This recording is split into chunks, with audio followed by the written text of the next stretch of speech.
नमस्कार दोस्तों, मैं बीजू चक्रवर्ती और मेरे साथ मिस्टर कुंतल विश्वास। हम दोनों वेलमैक्स से आपके सामने प्रस्तुत है। काफी दिनों के बाद हमने सोचा चलिए एक वीडियो लेके आते हैं और ये वीडियो काफी सुंदर एक टॉपिक पे होने वाला है। हम उसको लेके डिस्कस करेंगे और आगे बढ़ेंगे। सो हाय कुंतल, हाउ आर यू? कैसे हैं आप? मैं एकदम ठीक ठाक हूँ और आशा करते हैं हम लोगों का जितना भी जान परिचय वाला इन्वेस्टर है सभी अच्छे हैं। सभी ठीक होंगे, सभी सेफ होंगे। हम उनके बेस्ट विशेस की कामना करते हैं। और कुंतल, मार्केट कैसा लग रहा है? मार्केट बढ़ रहा है? लास्ट एक साल के बाद हम लोगों को जो लास्ट एक साल में इंटरेस्ट रेट ऊपर जाने के वजह से मार्केट जो धीमापन आया था, होपफुली इन्फ्लेशन रेट थोड़ा थोड़ा करके नीचे आ रहा है, अमेरिका में भी इंडिया में भी। हम आशा करते हैं कमिंग 6 से 1 साल के अंदर मार्केट काफी इंटरेस्टिंग रहेगा।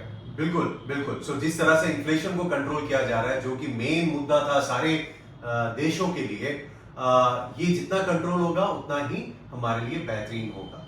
सो कुंतल, मैं जो मेन टॉपिक में आपके साथ बात करना चाहता हूं वो है कि जिस तरह से इंडिया अपने को किसी भी मेक इन इंडिया में, आत्मनिर्भर भारत बनाने में जिस तरह से आगे बढ़ रहा है और जिस तरह से इंडिया एक्सपोर्ट कर रहा है, सो दैट इंडिया की भी जो आपके प्रॉफिट है वो बढ़े। सो एक्सपोर्ट, हम लोग सबसे पहले जानते थे कि हम एक्सपोर्ट करते थे सर्विसेज, जिसमें आईटी, फार्मा यही आता था। बट अभी मेक इन इंडिया में देखा जा रहा है कि हम डिफेंस के ऊपर में भी काफी हमारा प्रभाव बन रहा है। डिफेंस के ऊपर में हम अपने जो करीबी कुछ मित्र देश हैं उनके साथ काफी अच्छे हम लोग दोस्ती बना के आगे चल रहे हैं। काफी कुछ प्लानिंग हो रही है। हम भी कुछ मेक इन इंडिया में बहुत आगे बढ़ रहे हैं। लास्ट 10 इयर्स, 5 इयर्स, ये सारी चीजों में देखा जा रहा है। सो आप क्या बताना चाहेंगे इसके बारे में? इसके बारे में सबसे अच्छा पॉइंट जो मुझे लगता है, आफ्टर ऑयल जहाँ पे हम लोग सबसे ज्यादा हम लोगों का फॉरेन एक्सचेंज खर्चा होता था या अभी भी होता है, वो है डिफेंस। मतलब उसमें जो सिल्वर लाइन पॉइंट है, last year we export almost 16,000 crore, जो लास्ट 6 साल पहले 2016-17 में ओनली 1500 करोड़ का एक्सपोर्ट था। तो लास्ट 6 साल में हम लोग 10 गुना बढ़े हैं इस सेक्टर में। Okay okay. पहले देखा जाए तो हम पूरे देश में जितनी डिफेंस के आइटम्स इंपोर्ट होते थे उसमें 11% हमारी रहती थी। पूरा हम लोग इंपोर्ट करते थे पूरे विश्व में, पूरे वर्ल्ड में हम लोग 11% हम अपने इंपोर्ट करते थे। बट आज के दिनों में देखा जाए तो हम एक्सपोर्ट में है, हमारी इंपोर्ट काफी घट गई है। करेक्ट। सो गवर्नमेंट का भी बहुत बड़ा पॉलिसी है। हाँ। क्योंकि गवर्नमेंट का इस साल का पॉलिसी है, जितना भी हम लोग का डिफेंस का बजट है तो उसमें 75% इंडिजिनियसली मेड वेपन या डिफेंस इक्विपमेंट होना चाहिए। सो मतलब इंडिया की जो पीएसयू कंपनीज हैं, साथ में प्राइवेट कुछ कंपनीज, ये सारे मिलके इंडिया को आगे बढ़ाने में लगे हुए हैं। और इसमें देखा गया है कि काफी टेक्नोलॉजी का भी साथ है। आर&डी के ऊपर भी काफी प्लानिंग की जा रही है, क्योंकि बिना आर&डी के तो मेक इन इंडिया संभव नहीं है। और technology as a artificial intelligence इसमें काफी काम आता है। Correct correct. हाँ। जैसे गवर्नमेंट का पॉलिसी जो था लास्ट 5-6 साल पहले से, जो गवर्नमेंट का पॉलिसी है, इंडिजिनियसली मेड डिफेंस इक्विपमेंट होना चाहिए।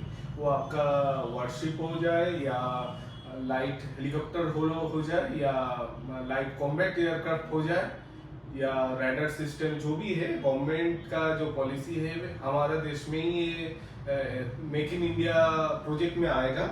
और धीरे धीरे गवर्नमेंट का जो ऑर्डर सिस्टम है वो देशी कंपनी को ही दिया जा रहा है। जैसे उन लोगों का एक्सपीरियंस बढ़ते चले जाए और कमिंग डेज में वो हम लोग एक्सपोर्ट भी कर पाए। करेक्ट। सो इंडिजीनियस प्लेटफॉर्म में जो परचेज है वो लगभग 68% बढ़ा है। एकदम हाँ। करेक्ट। सो ये हमारे लिए बहुत बड़ी बात है कि हमारे देश में, हमारी कंपनीज में अगर इंडिजीनियस परचेज बढ़ रहा है तो बहुत बड़ी बात है। एकदम। हाँ जी। जैसे लास्ट ईयर हम लोग फिलीपींस के साथ एक डील हम लोगों का इंडिया गवर्नमेंट के साथ हुआ था, जहाँ पे इंडिया गवर्नमेंट का जो ब्रह्मोस एरोस्पेस जो कंपनी है उसके साथ फिलीपींस नेवी का एक डील हुआ था ऑलमोस्ट $375 मिलियन का, Wow. जहाँ पे 3 बैटरीज ऑफ ब्रह्मोस सप्लाई किया जा रहा है। ओके ओके और एक भी बहुत बड़ा न्यूज़ है, जैसे कल्याणी बोल के एक ग्रुप है, उन्होंने लास्ट ईयर एक प्राइवेट कंपनी है, okay he gate A order from middle east country, जहाँ पे $157 बिलियन का एक डील है, जहाँ पे 155 आर्टिलरी गन वो लोग सप्लाई करेगा कमिंग 3 साल में। तो ये देखा जा रहा है कि अभी तक हमने लगभग 80-85 कंट्रीज को हमने एक्सपोर्ट किया है या उनसे हमारी एक्सपोर्ट ऑर्डर ऑलरेडी बनी हुई है। सो ये हमारे लिए बहुत बड़ी अपॉर्चुनिटी है कि हम अपने देश को इस तरह से बनाएं कि जो चाइना हुआ करता था, चाइना में भी मैन्युफैक्चरिंग में हुआ करता था, तो इंडिया भी धीरे धीरे काफ़ी ग्रो कर रहा है। सो ग्लोबली अगर देखा जाए स्ट्रॉन्ग कंट्रीज में अमेरिका आता है, चाइना आता है, धीरे धीरे इंडिया अपने को कोशिश कर रहा है। सो जैसे अमेरिका की आप अगर जीडीपी देखते हैं, that is around 26-27 trillion, right. आप चाइना की बात करें तो इट्स अराउंड 19-20 ट्रिलियन, और इंडिया की बात करें तो 3.5-4 के बीच में अपनी ट्रिलियन की इकोनॉमी है। तो नॉर्मली देखा जाता यही है कि जिसके जितने भी जीडीपी हो, उसके लगभग 2 से 2.5% या 3.5% की खर्चे जो हैं वो डिफेंस के ऊपर में किया जाता है। जैसे अमेरिका 3.5% की अपनी जीडीपी की जो खर्चा है वो अपने डिफेंस पे करता है, चाइना अपने लगभग 2 से 2.5% का करता है, और इंडिया लगभग 2.5% का करता है अपने डिफेंस पे। सो जैसे जैसे हमारी जीडीपी इंक्रीज करेगी, उस तरह से हमारे डिफेंस में जो इन्वेस्टमेंट्स हैं वो अपने बढ़ते रहेंगे। करेक्ट। इसमें सबसे और एक जो मेन पॉइंट आता है, जो इंडिजिनियसली मेड वेपन होना चाहिए या डिफेंस इक्विपमेंट होना चाहिए। ऑलमोस्ट 3 साल पहले हम लोगों का जो गवर्नमेंट का ऑर्डर बुक था प्राइवेट इंडियन कंपनी को, तो वो पीएसयू हो जाए या प्राइवेट हो जाए, वो 51,000 करोड़ का था। लास्ट ईयर गवर्नमेंट का जो ऑर्डर बुक है to Indian company, it is more than 1 lakh crore. Okay, तो इसी के ये होने से क्या होगा, हम लोगों का एक हिस्ट्री आएगा, we can make the defence equipment system for our own consumption and for our friendly neighbour और कंट्री, इन लोगों को भी हम एक्सपोर्ट कर पाएंगे।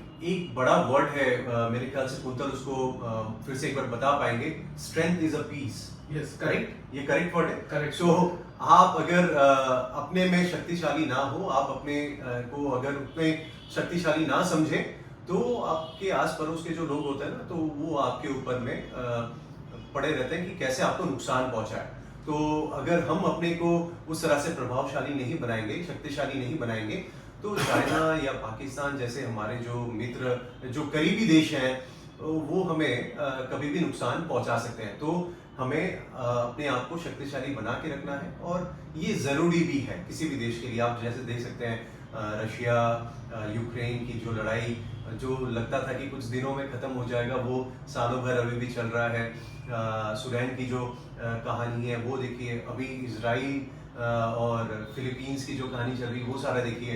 तो शक्तिशाली अपने को बना के रखना चाहिए, क्यों कुंदल जी? एकदम। इसमें और एक भी बहुत अच्छा न्यूज़ कुछ दिन पहले आया था, एयरबस और टाटा के बीच में एक बहुत बड़ा न्यूज़ है। बहुत बड़ा न्यूज़ है। इंडिया फर्स्ट टाइम एक कार्गो बोइंग प्लेन बनाने जा रहा है। तो पहले एयरबस कभी भी यूरोप के बाहर नहीं होता। अब ये C295 इंडिया का जो लॉजिस्टिक सिस्टम है एयरफोर्स और आर्मी के लिए, ये गेम चेंजर होने जा रहा है। और जो सिस्टम जो हम लोग डिफेंस सेल्स हम लोग इंडिया में 2 जगह पे आ गया है ऑलरेडी। एक है आपका गुजरात में और एक है यूपी में, जहाँ पे ओनली डिफेंस इक्विपमेंट तैयार होगा, और हम लोगों का जो डिफेंस सेक्टर है उसको सप्लाई किया जाएगा, साथ में एक्सपोर्ट भी किया जाएगा। ओके ओके, क्योंकि ये बहुत बड़ा इंफ्रास्ट्रक्चर है, क्योंकि ऑलमोस्ट मोर देन 40 C295 का मैन्युफैक्चरिंग इंडिया में होगा। ओके, लगभग 190 टेक कंपनीज जो है वो हमारे डिफेंस सिस्टम के ऊपर में काम कर रहा है, और गवर्नमेंट की बहुत बड़ी सपोर्ट है इसमें। सो काफ़ी एम्प्लॉयमेंट भी मिल रहा है और हमारे स्टार्टअप कंपनीज भी काफ़ी आगे बढ़ रहे हैं। तो ये चीज़ बहुत बड़ा हमारे लिए, हमारी जीडीपी बढ़ाने के लिए लाभदायक है। और करेंट अकाउंट डेफिसिट भी इसमें नीचे की तरफ जाएगा। That is very good thing. और हम लोग भी बाहर से फॉरेन करेंसी हम लोगों का देश में आएगा। Okay. एक्सपोर्ट हम अच्छी तरीके से, जिस तरीके से बढ़ रहा है, जिस Great. पेस में बढ़ रहा है। ओके, सो अगर आप 2022-23 में देखते हैं, लास्ट जो अपनी फाइनेंशियल ईयर थी, उसमें अगर देखते हैं तो हमने लगभग एक्सपोर्ट किया था 15,920 करोड़, मतलब लगभग 16,000 करोड़ के पास। But at the same time जब हम 2016-17 में अगर हम देखते हैं तो हम उस समय एक्सपोर्ट क्या करते थे 1,500 करोड़ का। सो कुंतल, आप क्या बताना चाहेंगे कि क्या जंप है, क्या जंप है? हाँ, सिर्फ 2016-17 से 2022-23 10 गुना जंप है। 10 गुना जंप है। सोच नहीं सकते हैं। तो जैसे कि अगर आप देखें तो अमेरिका लगभग जो अपने डिफेंस पे वो खर्चे करते हैं, दैट इज अराउंड 800 बिलियन का, राइट? और चाइना अपने कंट्री में जो डिफेंस पे जो खर्चे करते हैं, the expenditure is around 290 billion का, और इंडिया का वो है 77 बिलियन का। सो यही 10 साल पहले हमारे लगभग कितने 10-12 थे। 95 का अगर हम बोले तो दैट वाज अराउंड 10, और अभी वो 77 हुआ है। और 95 की तरफ अगर चाइना का देखते हैं तो दैट वाज अराउंड 12, और अभी वो 293 ऐसा बिलियन का अभी उनका एक्सपेंडिचर बना है। सो सी द जंप। सो हम भी कोशिश हमारी भी है कि जैसे जैसे हमारी जीडीपी स्ट्रांग होगी, बढ़ेगी, उस तरह से हमारे खर्चे जो है परसेंटेज वाइज बढ़ते जाएंगे। परसेंटेज सेम रहेंगे बट जो खर्चे की अमाउंट है वो बढ़ता रहेगा। हम लोग जहाँ पे ज़्यादा मैक्सिमम अभी एक्सपोर्ट कर रहे हैं वो है आपका light combat helicopter, patrol vessel जो कोस्ट गार्ड या नेवी यूज़ करता है। थर्ड हो गया personal safety gears, radar system, sonar system, जहाँ पे हम लोग काम अच्छी तरीके से और भी अच्छा तरीके से कर सकते हैं। फाइटर एयरक्राफ्ट तेजस, MK-1-2, फिर हो जाता है प्रॉपर वॉरशिप। थर्ड आ जाता है आपका आर्टिलरी गन, टैंक, बहुत पॉसिबिलिटीज है। ब्रह्मोस है, आकाश है, air to air missile, air defence system जो हम खरीद रहे हैं वो हम खुद भी अब ऐसी जगह हम पहुंच गए हैं। We can manufacturing it for our own consumption and for our friendly country को भी हम सप्लाई कर सकते हैं, कर रहे हैं और भी कर सकते हैं। तेजस और ब्रह्मोस के लिए जो ऑर्डर है दैट इज ह्यूज। अभी हम हाल में 40 तेजस अपने देश में हमने मतलब लगा के रखा है जो हमारी बनी हुई है, और हम वो ऑर्डर में ही 81 तेजस और more it is going to come. So अगर हम अपने देश में अपनी कंजम्पशन के लिए इतने सारे यूजेस करते हैं, और सोचिए एक्सपोर्ट अगर हम करते हैं साथ में इंपोर्ट हमारी घट जाए तो कितनी बड़ी बात हमारे लिए। सो और कुछ बताना चाहेंगे कुंतला? हम लोग अब HDFC का जो एक डिफेंस का फंड, बिल्कुल। सो ये बताना चाहते हैं कि पूरे देश में हमारी किसी भी म्यूचुअल फंड की कोई भी स्कीम इस तरह से डिफेंस के ऊपर में, पर्टिकुलर डिफेंस के ऊपर में नहीं बनी थी। So HDFC is going to come with NFO, new fund offer 10 रुपए के भाव में।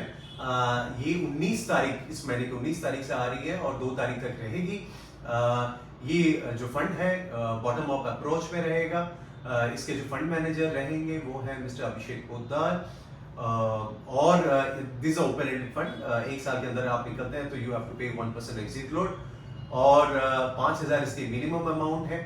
मुझे लगता है कि आपके एलोकेशन वाइज हम नहीं बोलेंगे कि आप इसमें इन्वेस्ट करो, या ये हमारी कोई एडवाइस नहीं है, हमारी कोई सजेशन नहीं है। ये फंड आया है, डिफेंस काफी अच्छा कर रहा है इंडिया में, मेक इन इंडिया के ऊपर, आत्मनिर्भर भारत के ऊपर में काफी जो सोच है भारत की वो काफी आगे बढ़ रही है और आगे बढ़ेगा। और उसी जगह में हमें लगता है कि अगर कोई अपने एलोकेशन डिफेंस पे भी रखना चाहे तो वो रख सकते हैं, क्योंकि लास्ट ईयर या 5 सालों की आप अगर डिफेंस के इंडेक्स की रिटर्न देखेंगे तो वो काफी अच्छा है, और संतुष्ट हैं काफी लोग। लास्ट ईयर की इंडेक्स की रिटर्न अराउंड 48%, और 5 साल की अगर आप देखें सो दैट इज अराउंड 17-19% की कंपाउंडिंग रिटर्न जो है वो बनी है। ये Nifty India defence index TRI के ऊपर में मेनली ये इन्वेस्टमेंट जो होगा, हाँ, बेंचमार्क किसका है? बेंचमार्क जो रहेगा वो रहेगा। और कुछ कुतल आप इसमें बताना चाहते हैं? नहीं, मुझे जो लगता है, मैं खुद डिफेंस सेक्टर काफी अच्छी तरीके से ट्रैक करता हूँ, तो मुझे लग रहा है कमिंग डेज में ये सेक्टर काफी अच्छा करना चाहिए। बिल्कुल बिल्कुल। सो आप इस पे इन्वेस्ट कर सकते हैं। ये पूरा आपके ऊपर में है, आपकी सोच के ऊपर में है, आप कितना करना चाहते हैं, नहीं करना चाहते हैं, ये ऑप्शंस आपके पास है। सो अगर आप इन्वेस्टमेंट्स के लिए कोई भी चीज आगे सोचते हैं तो आप हमसे कांटेक्ट कर सकते हैं। अगर हमारी ये वीडियो आपको पसंद आई हो तो लाइक एंड शेयर जरूर कीजिएगा, और जो बेल है उसको सब्सक्राइब करके रखिएगा, सो दैट हमारी वीडियोस आने वाले दिनों में कभी भी आती है तो आपको इस चीज के बारे में पता चले। So thank you so much quintal. Thank you. Okay, फिर मिलते हैं।